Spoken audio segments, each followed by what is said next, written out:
Okay, good afternoon, everyone who is listening to this either live or on a recording. I'm Darshan Kendrick. Thank you for coming to our second class of our series, Capital Conversations, where we are taking founders through some of the elements of raising capital from investors.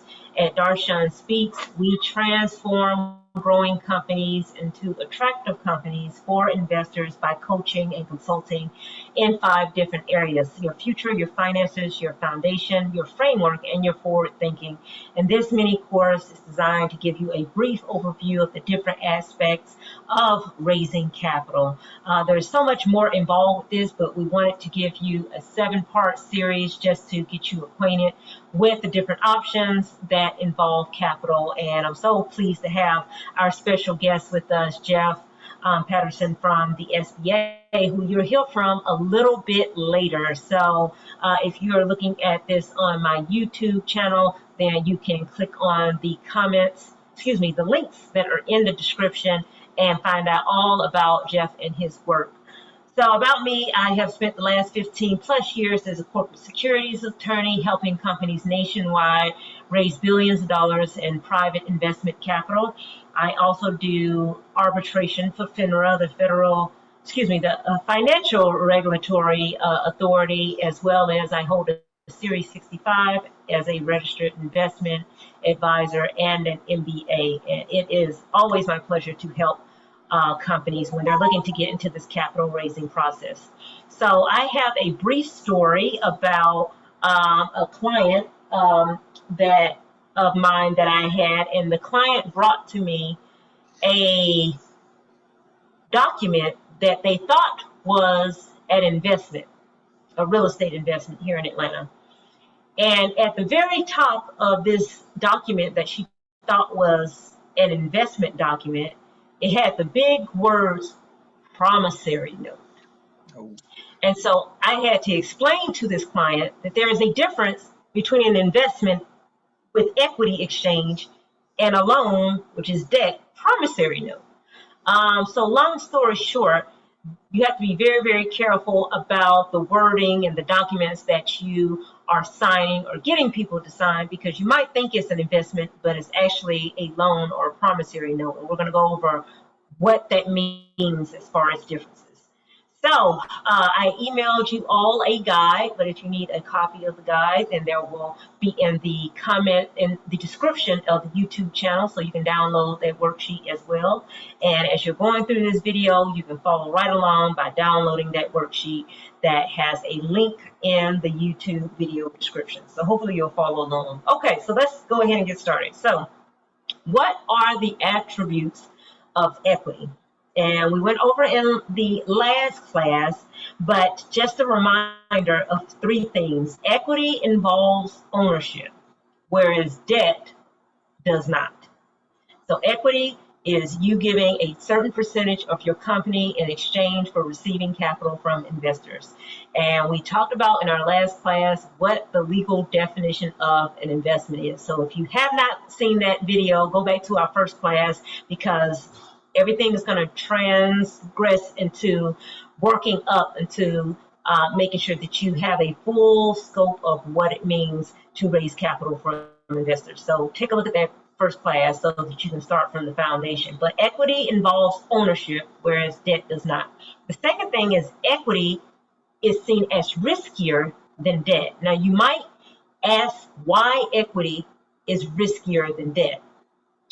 Well, one of the reasons is because there is no guarantee of a return. Many times when you invest in the public markets, or either if you're investing in a business, if it's done correctly, there should be a disclaimer that says, hey, this is a risk. So you are putting your money into this investment, but you could lose all or part of your investment. And that is why equity is just riskier than debt, because there is no guarantee that you get any return on your investment whatsoever. The third thing is that equity must be given strategically. And I have to caution founders that I work with all the time that their word strategically is very important. So many times we want to hold on to 100% equity in our companies. But remember that 60% of a watermelon is always going to be better than 100% of a grape. Okay, so you're going to have to give up something if you're trying to raise money from investors, but you don't have to give up the majority of it in most cases, but be very strategic about who you're giving up that equity to, and know that you are getting on a strategic partner. So holding on to 100% equity and not growing your business is not what you want. If it's in exchange strategically for capital to help grow your business, even if you only own 60 or 70% or even 52%, it may be worth it to you. So again, equity involves ownership, whereas debt does not. Equity is riskier than debt. I already explained those reasons why, and equity must be given strategically. Okay, so let me tell you about the attributes of debt. This is going to lead right into our special guest, Jeff Patterson, who is going to talk about SBA and the things that they do over at the Small Business Administration. I'm sure everybody has heard about them, especially because of COVID-19 loans and things like that. So the attributes of debt. Debt is more guaranteed than equity.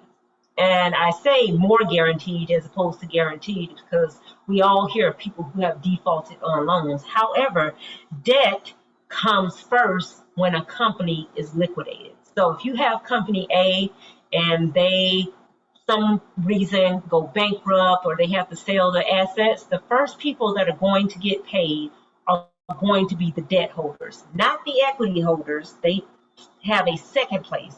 The debt holders of a liquidated or bankrupt business is always going to get paid first, unless there's something else going on with the business. It's always going to be the debt holders that are going to be paid first, and that is why debt is more guaranteed, because they have that first placeholder. The second thing is debt is usually seen as bad, but this is not always true. Leverage is a very, very powerful tool that you should learn more about to make sure that you're taking on debt responsibly. But debt, a lot of times, is seen automatically as bad, and people shy away from it. But like I stated before in my earlier example with equity, you have to think about it strategically, right? Think about taking debt in order to scale and grow your business to 3 or 4 or 5 times the amount that you actually borrow. Now, there's a whole strategy around that. I want you to have good people around you to give you good advice, but just know that debt usually is seen as bad. This is not always true. Leverage can be a very powerful source if it's done right. And then the last thing is debt can be easier and faster to retain in certain circumstances. So securities law is a highly regulated area of law. It's the type of work that I've done for 15 plus years as an attorney. It takes time in order to file paperwork with the various agencies. It takes time to get together all the documents you need to present to investors. It takes time to meet with investors and meet with different people. It just takes time. And so that's why I say that debt can be easier and faster to obtain in certain circumstances as opposed to equity. So those are the attributes of equity, the attributes of debt. Hopefully you followed along on your worksheet and written those in so you can refer to them a little later. So when you're making decisions about if you want to do debt or if you want to do equity, you'll at least have those 3 things as cornerstones in your decision making. So without further ado, I'm going to hand it over to Jeff Patterson with the Small Business Administration, and he's going to take us through a wonderful PowerPoint presentation, which I will provide to you in the description, the video description as well. So Jeff, if you want to take it away. I can do that. So yeah, my history, my background is in banking before I got to the Small Business Administration. So and people forget banking is a small business too. So I've had to sit across the table from those investors, those potential investors, make the sales pitch, talk about all the things, stay within that box that you just described as far as being compliant, and try to get those investors in the door to help grow the bank. So yeah, 30 years in banking, and I started out right out of college in the branch environment, and I've learned a lot along the way. I was the operations guy. I worked my way up to the credit guy, if you will, for about a $6 billion bank. And so I've seen all the ins and outs, and, you know, as they say, how the sausage is made. So debt versus equity, you've got a great foundation now to think about. Equity, you know, you gotta know how much you're willing to give up to play in that game, in that space. And then, of course, most of those people are going to want to know how you're going to use that money, right? So borrowing is pretty much the same way. We're going to talk about that a little bit, and I'm going to walk you through. So I am an old banker, so I'm going to talk to you at the beginning here. A wise person told me long ago, and I could call his name. Some of y'all might know him, but I didn't get his permission to do that, so I won't. But he basically said, "Stay ready to be ready." And what that tells me is you don't want to, so I'm the credit guy at the bank. You don't want to be the guy that comes in Thursday and says, you know, his hair's on fire. I got to make payroll. I need some money. So you want to be ready. You want to have that conversation ahead of time.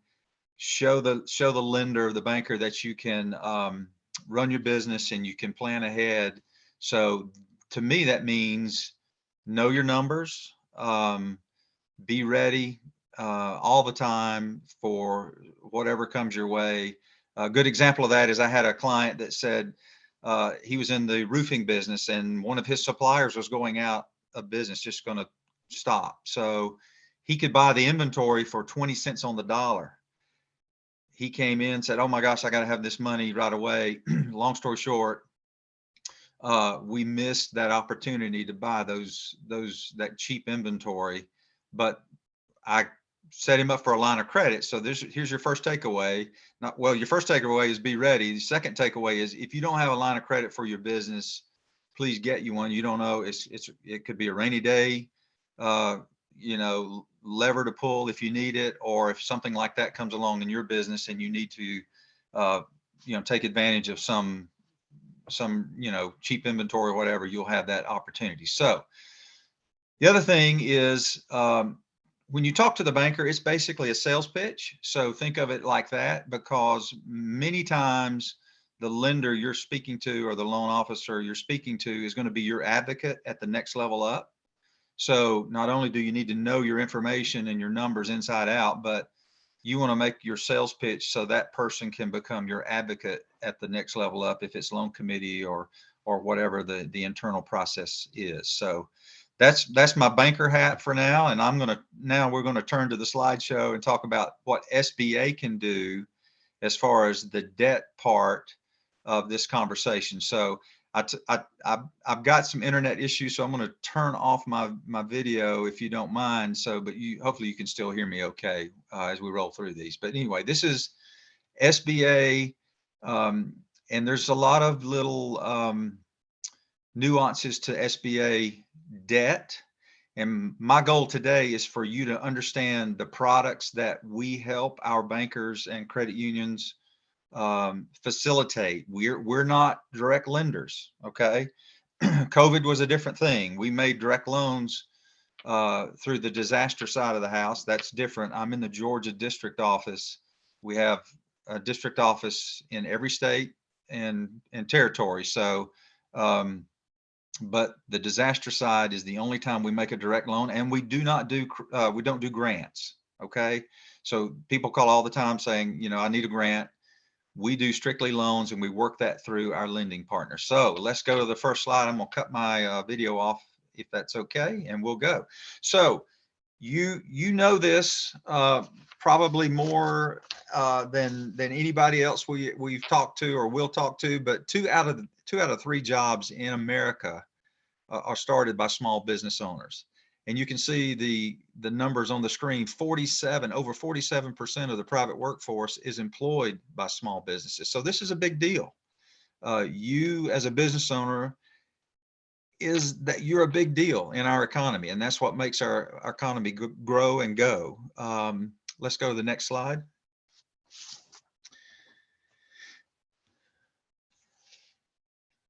Next, there we go. So let's focus on the right-hand side of the screen there. It's 29%, almost 30% of the businesses say they fail because of lack of capital. Well, we don't want you to have that opportunity. We want to make you successful, but we want you to have every opportunity to grow your business and expand your business. And most of that leads to the capital conversation, either with your investor potential folks, or either with your lender. The sad thing to me is, just like my guy that needed to buy the roofing materials, he probably didn't have 27 days of cash reserves on hand. So that's less than a month to pay your bills. So you need a rainy day fund. You need that line of credit that we already talked about. And hopefully SBA can help you along the way with some of those. So let's go to the next slide.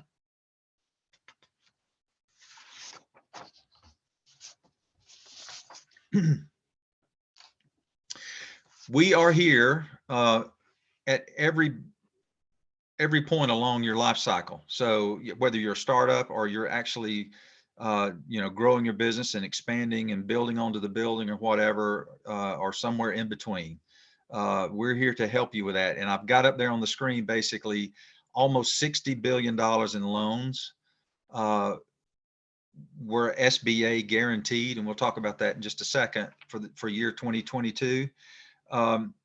What you ought to know too is, if you're here in Georgia, about 2 billion of that, and I've rounded up obviously to make it sound good, but it's just under $2 billion in our state in SBA lending. So we have a bunch of smart lenders. We have a bunch of good engaged lenders in the SBA world. So virtually every brand you see in your neighborhood, every bank brand does business with SBA, but we're here for you anywhere in the life cycle that you need us. Let's go to the next one.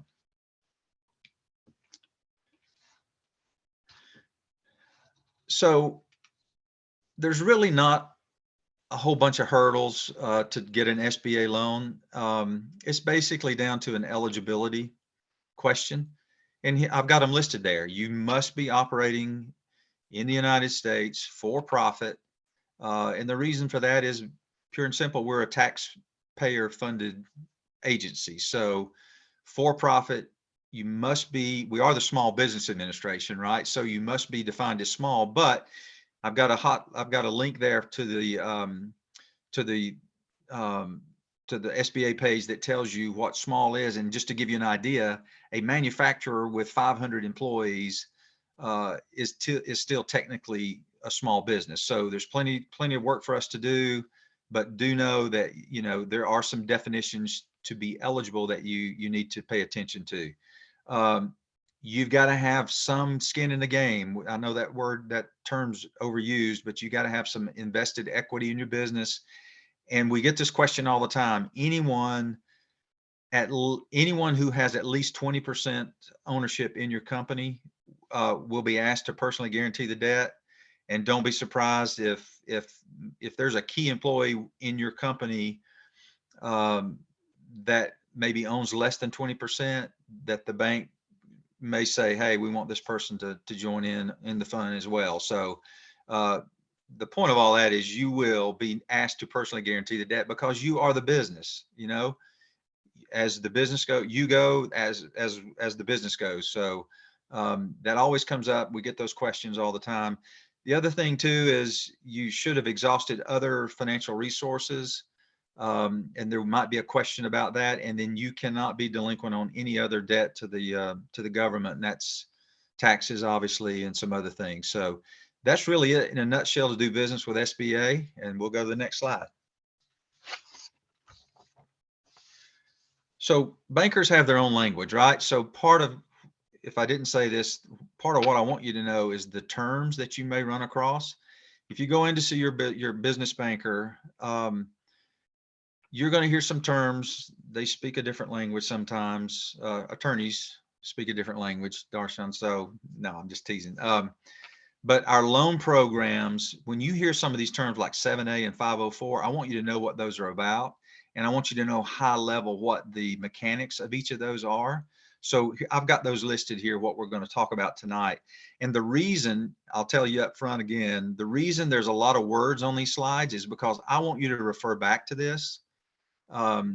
I know I've been trained on how to, be a good speaker and all that. That's probably up for um, debate tonight. But basically, I'm not telling any stories tonight. I can give you a couple of examples as we go along here, and that's what I want to do. But there's a reason I did a presentation with mostly words on it. And so you'll be able to refer back to this if you hear these terms when you're talking to your banker or they come up. But basically, those are the things we're going to talk about real quickly here just in a minute. And then hopefully you'll have this to refer back to. Okay.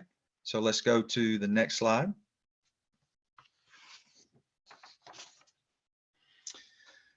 So who knew that the average loan in our Express SBA package or program is under $15,000? You can get an SBA loan for under $15,000. So, but what I want you to know is when you hear maybe the banker says, "Hey, I think you need an Express loan," here's kind of what they're talking about. The maximum loan for this program is $500,000. And you can see I've got listed on the screen, the maximum guarantee is 50%. Let's talk about that just a second, because I've already told you we don't make direct loans. So how does this work? We work through all our lending partners, the credit unions, and now online lenders even. They basically do all the heavy lifting. They do all the paperwork, all the underwriting. You will apply with your lender. You will go through all of their Q&A. You'll show them your tax returns. You'll show them your P&L, all that good information. And then they actually cut you the check once you're approved. Then in simple terms, at that point, they'll send us the file. SBA will get the file, and then it will be so we have a guarantee program. And the way that works is on the back side of this loan, if something ever happens, we guarantee kind of as a loss share agreement with the bank. Okay. So if the bank says, in this case, we made an Express loan and Jeff decides one day he doesn't want to do this anymore, and they lose $1,000, then they in turn do some paperwork to get a guarantee. We give them back $500 on the backside. So think of it as a loss share agreement with the lender. And the whole premise is because there's less risk in it for the lender. If we share in the loss at 50 cents on the dollar, in theory, that's less risk. So they should be more apt to do your loan. That's the whole premise behind everything. So Express loans, $500,000 is the most. When we're going to talk about exports in just a minute, you can get a higher guarantee with those, and you can see what you can use that for. The structure there, it's working capital. You can buy equipment or real estate. You can refinance. You can do whatever you need to do under this program. But what you need to know is 500,000, and the banker is guaranteed at 50 cents on the dollar. Okay, let's go to the next slide. I got an example. So I've got a food manufacturer who happens to have $500,000 in annual sales. What I want to talk to you about is down at the bottom of that screen. It says use of proceeds. So they need $300,000 basically. You're going to hear use of proceeds from your banker. You're going to go and say, well, I need $300,000. And they're going to say, well, what do you need the money for? Well, hopefully, if you stay ready, you're going to be ready, right? So you're going to have a budget, if you will. The bankers call it sources and uses of the sources and uses statement is basically what it's called. So out of the $300,000, you're going to say, I need $200,000 to finance accounts receivable and inventory. That's working capital. And I need another $100,000 of working capital. I'm going to revamp my website. I'm going to, get some more marketing help. I may hire some salespeople, things of that nature. So don't be surprised if you walk in and say, hey, I need 300,000, and the banker says, well, what are you going to use the money for? Well, you need to have at least a budget or a use of those proceeds written out. And when I say sources and uses, they may say, well, out of the 300, we want you to put in 50. And so we'll put in the rest. So you may be asked to put some money in the pot, if you will. So that's Express loans at a high level. Hopefully that makes some sense, but let's go on to the next one.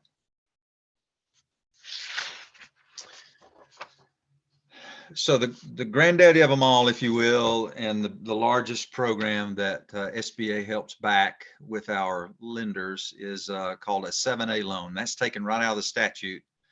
By the way, SBA turns 70 years old this year, so we've been around a minute, and we've done a lot of good work. This is one of our biggest and most popular programs, if you will. Maximum loan amount here's $5 million. You can see the guarantees there. If it's 85%, if it's a smaller amount. If you go on up, it's a little bit less than that for the banker. Remember, that guarantees the loss for the banker. So you can do all sorts of things with this tool. You can buy a business with it. You can build onto your building. You can refinance other debt. So it's a good catch-all program. So if the banker says, hey, we think you need a 7A, you'll know what they're talking about. It's normally called just a 7A, okay, up to 5 million. Let's go to the next slide. So here's a typical, a typical deal. We got a machine shop with over 2 million in annual sales. Jump down to the bottom. They need 750,000. That's what they're going to do with it. 200,000 to build onto the existing facility for more warehouse space, and then they're going to buy some new equipment with that. And you can see in the middle how they've done that. So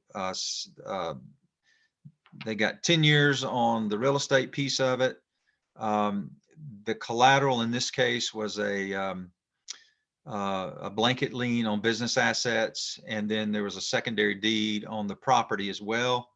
And then, of course, anytime the lender gives you money to go purchase something, they're going to take what's called a purchase money security interest in that piece of equipment you're buying. So in this case, we have a first lien on that new piece of equipment. But anyway, that's a 7A, the most popular thing we have going on at SBA through your lender, and hopefully you'll understand that when the banker brings that up. Let's go to the next one.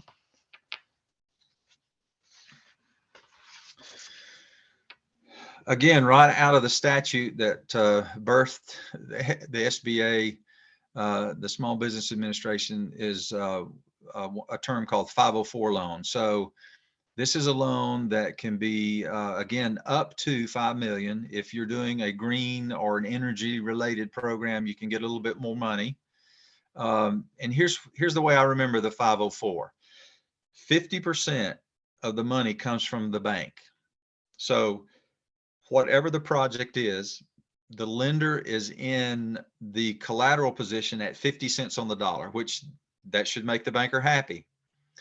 SBA then facilitates a longer term, and it's through the debenture. So it's through a debenture, it's through the secondary market. We lock in a pool of funds, and we use a third party lender, and that's listed there in the blue. I say CDCs. That's not the medical folks. It's called a certified development company.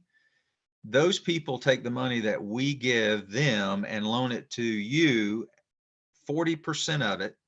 And because we're getting a long-term fixed rate product in the market, they also pass that along to you. So if it's a real estate deal, 40% of your loan can be at a fixed rate for up to 25 years if it's real estate. So 50% from the banker, 40% from the third party lender that we help facilitate, then that leaves about 10% for you to put in as your equity. Now it could be a little bit more than the 10%. So, but in theory, that's the way a 504 works. Okay. 50, 40, 10. And you can see under the structure there, buildings, you can buy large pieces of machinery.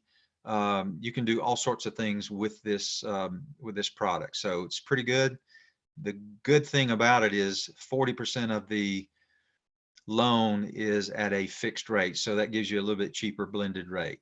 I hope that makes sense. Next slide, I'll give you an example. So we've got a manufacturer who needs with 850,000 in annual sales. Jump down to the bottom. They need about $1 million. Here's how they're going to spend it: 150 for the land, 400 and some for the building. We've got some equipment. We're going to refi some existing debt, and then soft costs, the closing costs, things of that nature, the banker normally lets you have too. So that's rounded off at $1 million. So now go back to the middle, because it is a real estate acquisition, or I mean, a real estate driven, it is an acquisition. That's what it says. So because it's real estate driven, you can see the bank is happy. They're at a first lien. They chose to do a 15-year loan, and then we came in with a 400,000. We, the third party lender, with our help, came in at 400,000 at a 25-year note. It could be 10 years, but 25-year note. There's no balloons, and it's a fixed rate. And then the borrower had to put in $100,000. So that's a larger transaction. Yeah, there's more moving pieces and parts, but your lender's going to know how to facilitate that. And then there's a list on our website of these certified development companies here in Georgia, and they're happy to help put the package together, work with the banker as far as putting all this together. So it might take a little longer because there's so many moving pieces and parts, but at the end of the day, you get a 25-year fixed rate on 40% of it. I think it's a pretty good deal, even though rates are higher today than they were obviously a year ago. That's another thing you'll need to think about as far as where things are in the rate cycle. But in short, that's a 504. So we've talked 7A, 504. Next slide. If the banker says, well, we'd like to give you a cap line. Well, you're going to say, good gracious, what is that? Well, we're back to that revolving line of credit that we, SBA, helps guarantee. And again, it's up to $5 million. And the cool thing about this product is it is for seasonal or cyclical cash flow businesses. I got a buddy that builds bridges, concrete bridges, and he paves roads for a living. And you don't do much when the weather's bad in December and January, when it's cold and the weather's bad. So he needed a line of credit. Typically that's a contract with, the DOT or whomever it may be. And those are used for collateral, if you will. And he can borrow up to the maximum, obviously on the line of credit. And then the idea is once he gets paid, he pays the line back down. So we're in that conversation. The SBA is in that conversation. Your lender should be in that conversation as well to help you along the way. The thing I want you to take away from this is, for some reason, builders, I know why. The reason I started to say builders are 5 years. Everybody else is 10 years. Builders, if you build and construct residential or commercial real estate, you're going to be in and out of the deal quicker. But you're going to keep that rolling. But anyway, 5 years maximum for that, 10 years for other folks. But it's to help you, grow your business and keep those ongoing business expenses from slipping up on you, and especially if it's a cyclical business. And you could be in, I don't know, you could be in the cruise business. Cruises may not sell during, the springtime when everybody's back at school or whatever. But anyway, travel industry is my point. So you may have a cyclical business and you may not know it, but think about that. But we have a product for you. Next slide. Oh, here's an example. Got a battery manufacturer who needed a $450,000 line.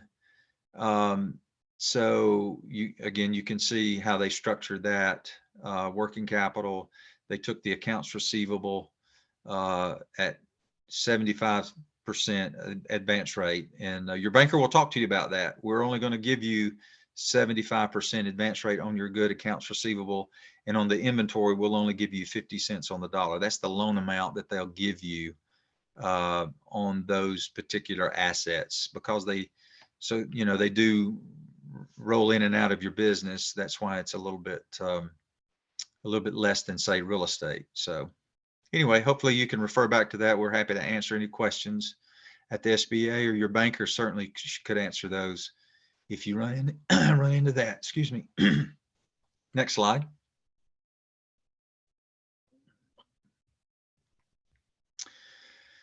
So believe it or not, 96% or so of the purchasing public live outside the United States. So if you produce any kind of goods or service, you need to think about exporting. So not importing, exporting. We have a plan, we have a program for that.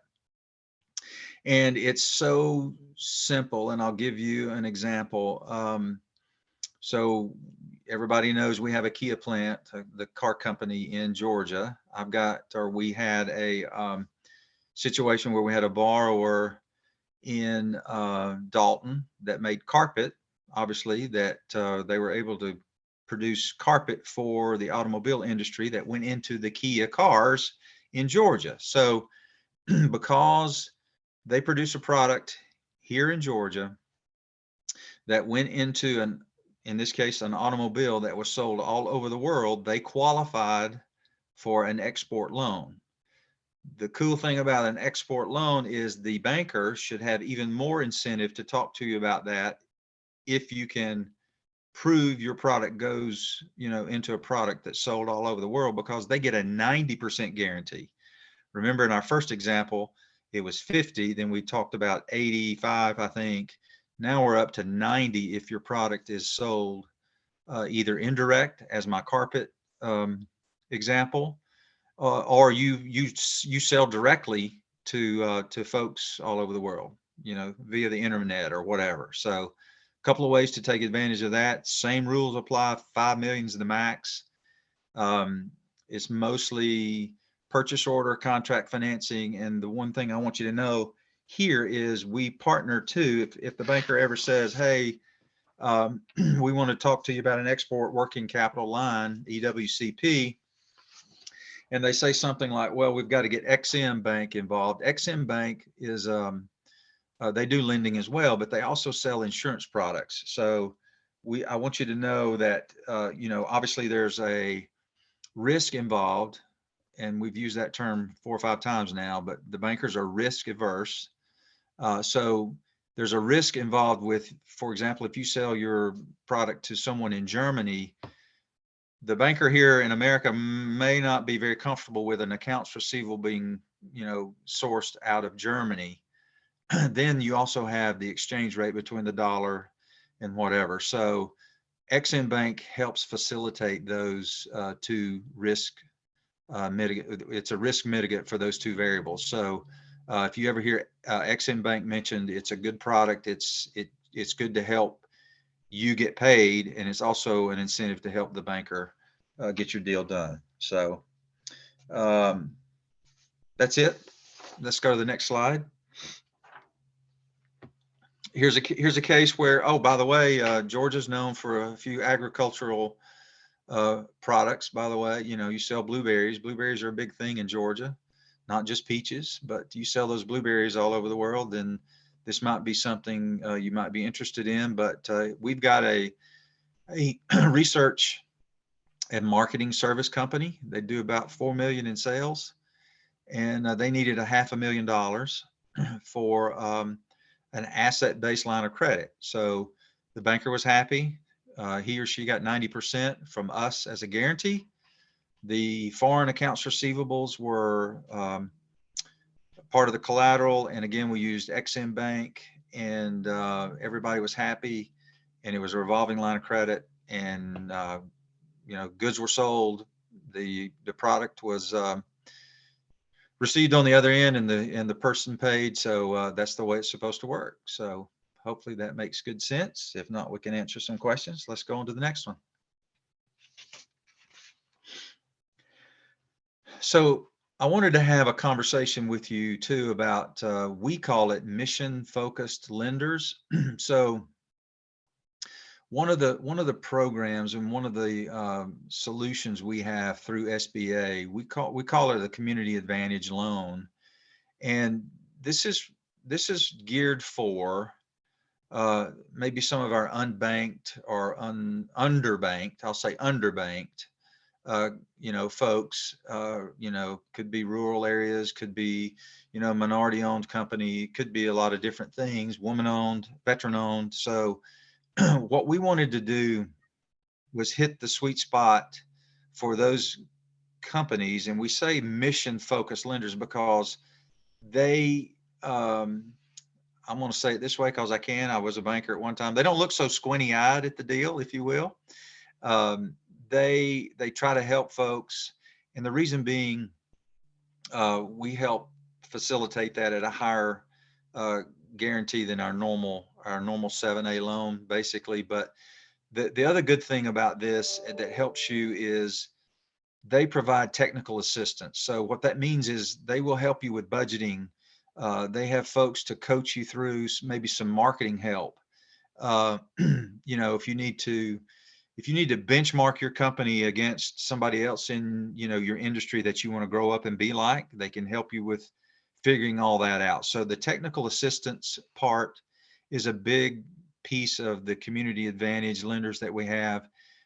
They really care. They're really good folks. We help, SBA helps facilitate this conversation, and we help in many ways. We help fund them through. This is the one time we do give grants to folks. Is we help fund them, and we help with the technical assistance piece. And so it's really a great program, and it just became a permanent program with our agency. So again, the nuts and bolts of it are $350,000.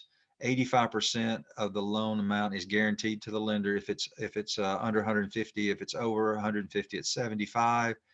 And you can see you can use it for a lot of different things. But the key point I want you to know about is the technical assistance part. So I think that is the last slide well, I've got an example for you.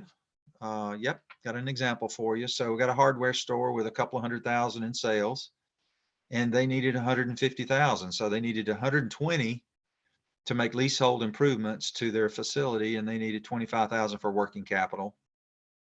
And we were able to help them with that. So the collateral turned out to be, all the business assets. So, there's a lot of give and take, I guess is a good way to say it with this program. But again, if you hear the term mission focused lenders and SBA, most of the time they're talking about community advantage, and they're really good folks to help you out. So I talked awfully fast, and I hope that made sense. And I think that's the last slide I had for you. But that's in a nutshell, very fast-paced conversation about SBA lending, but I hope that's helpful. And then again, if you need follow-up questions or whatever, we're welcome to call our office and any of our folks on the lending side. Now, know this: half of the house is lending, half of the house is contracting. So that's a whole nother discussion. And so we've got expertise for helping you with those government contracts or whatever to help your business grow. But today was all about capital, and I'm the loan guy, so that's why we talked about just the loan stuff. So thanks for having me. Well, it was a good discussion. I did have some people on one of our other social media, because we're on Instagram and YouTube and Facebook. So I did have a few questions come in.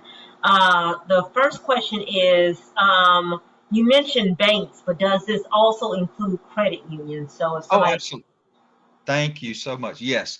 So anywhere you go, let's do it this way. Anywhere you go, whether it be a credit union or with your banker, if you think you need the SBA products, you need to get to the SBA department, if you will. So yeah, most credit unions, most of the larger credit unions for sure, have SBA staff, and they're absolutely in the game. Most of the bank brands are, and even as I said earlier in my comments, some of the online lenders, just be careful, because customer service, you get your money online, your customer service vehicle will probably be online as well. So sometimes we want to reach out and have a face-to-face conversation. Sometimes that's hard to do if your lender's in California or whatever. But yes, credit unions are in the game. Sorry I didn't make that clear.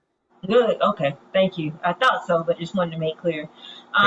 Second question is to describe a little bit more of the role of personal credit? I know you mentioned the guarantee for the 20%, but just explain to people what the role of personal credit is in Good, this process. good question. And in our world as a lender, and particularly at SBA too, we talk about the bank's credit box. Um, because you are the small business owner, you're gonna have to sign the dotted line. We've already said that. Your personal credit score comes into play more than your business score does, and it's just for that reason, because they're gonna, at the end of the day, they're gonna look at you. So yes, it is the one of the main components of being bankable and being able to get to borrow money. It doesn't matter if you're talking SBA or just a regular commercial loan. Uh, it's all credit score driven. And the reason I keep saying the credit box is every bank does it a little different. So we don't tell the bankers what the credit score should be. They tell you they what they desire, and it could be different at a credit union, and it could be different at a large bank versus a community bank. So it is an important thing to monitor and be ready to have that conversation. Okay, okay. Yeah, I think a lot of at least people that I work with don't quite understand the importance of personal credit. They think everything is just based on business credit. So thank you Let- for yeah, emphasizing. let me say it this way. They're going to look at your credit score at the the credit bureau, the credit reporting agencies. My personal experience in trying to check out a business credit just in the business name, sometimes that's a little hit or miss. I'll say it this way: if there's something bad with one of your vendors, it's going to show up somewhere in your personal credit score as well, because they're going to come after you personally. So the good stuff in the business name with the vendors sometimes shows up, sometimes not. But if it's bad, it's going to always show up. Let's just say it that way. Yeah, But pay attention to yeah, it. Yeah. yeah, yeah, yeah. And then the last question, I think we have somebody joining us at the last minute, but the last question was really focused on service-based businesses. So you mentioned a lot about collateral, Yes. of Yep. equipment, but say, like an attorney or an accountant where, I mean, we're so virtual. I literally, for my law firm, all I have is an iPad and a computer. My brain is really, what it is. That's the asset. So how does that work with service based, particularly professional service based companies? Okay, I'm gonna tell. So they they do a blanket lien on business assets. Okay, so you have more than you really think you have, because you have those client files. That's technically an asset of yours. But yeah, you have all the furniture and fixtures and software to do your thing. If you're a CPA, you've got the software to make the tax returns do their thing. So all the computers, all that is part of the collateral base that the lender will use. And it doesn't, that's part of the reason we're here. The banker may say, your credit score is great. I believe in what you're doing. It looks like, we could do this deal if only we had some collateral. Well, that's one of the reasons SBA is here, because you may not fit every single criteria, but with the SBA guarantee on the loan, that in theory would help get your deal across the finish line. So if you're a little skinny on collateral, that's why SBA is here to help. If you don't have any real estate or anything like that, you still have assets. Your business has your furniture, fixture, equipment, all those things are of some value.